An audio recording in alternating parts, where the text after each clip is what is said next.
des clés, il y en a de toutes sortes. Vous ne pensez pas?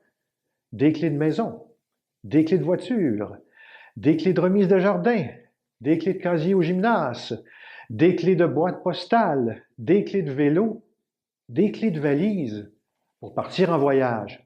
Des clés, on ne peut pas y échapper. Des clés dans sa poche, des clés dans son porte-document. Et les dames, des clés dans leur sacoche, parfois trop lourdes. Avez-vous déjà perdu un trousseau de clés? Vous souvenez-vous du sentiment de panique qui vous a habité à ce moment-là? Une situation qui se rapproche de ça. Vous oubliez des clés dans la voiture et elle est barrée. Que faire dans cette situation-là? Il n'y a pas beaucoup de solutions. Vous pouvez avoir un démarreur à distance qui vous sorte de cet embarras. Cependant, tout le monde ne peut pas se payer un démarreur à distance. Le soir où cet incident m'est arrivé, j'avais besoin de me détendre. J'ai été prendre une marche, j'ai respiré. Et je me suis posé une question. Mais qui a inventé les clés? Bonne question, vous dites. Et vous avez raison. De retour à la maison, devinez ce que j'ai fait.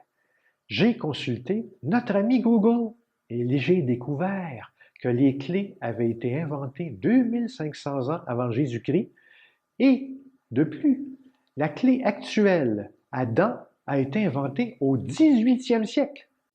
Mais dès le début de ma recherche, mon esprit est resté accroché à la première phrase. Quelle est la raison d'utiliser des clés? Évidemment, c'est une question de sécurité. On veut se protéger. On veut protéger les siens. On veut protéger ses biens. On veut se garder des voleurs. On veut se prémunir contre des attaques. On ferme à clé, comme on dit.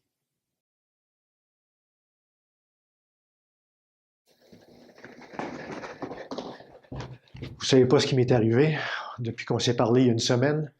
Oui, mon locataire a oublié les clés dans son appartement. Encore une histoire de clés. À mon avis, il y a une clé que tout le monde recherche. C'est la clé du bonheur. Vous riez, mais vous savez de quoi je parle. De par le vaste monde, qu'est-ce que les êtres humains veulent trouver? C'est la clé du bonheur qu'ils recherchent, mais comment se l'approprier? Comme vous le savez, le bonheur, ça ne s'achète pas. Alors, comment l'atteindre ou le trouver? Je crois que j'ai trouvé la réponse. Vous m'écoutez, vous voulez savoir où j'ai trouvé cette clé. C'est simple, c'est dans les paroles de Jésus. Oh, il ne faut pas penser qu'un jour, dans son enseignement, Jésus a dit « Écoutez-moi bien, je vais vous indiquer où est la clé du bonheur. » Non, mais il a dit « Heureux les pauvres, heureux les miséricordes de Dieu, heureux les artisans de la paix, heureux les assoiffés de justice. » Et il a continué ainsi. En y réfléchissant bien, je me suis dit, c'est comme ça qu'on peut être heureux. En cessant d'être centré sur soi, en cessant de se dire « je, me, moi » et en s'ouvrant aux autres. Au fond, en rendant les autres heureux, ce bonheur-là nous revient. C'est aussi simple que ça. Vous allez rire. Dernièrement, je cherchais des images sur Internet et j'ai trouvé la clé du bonheur. Mais je ne me fierai pas à cette clé-là. Je préfère ce que Jésus a dit. C'est là que se trouve ma sécurité. Et vous?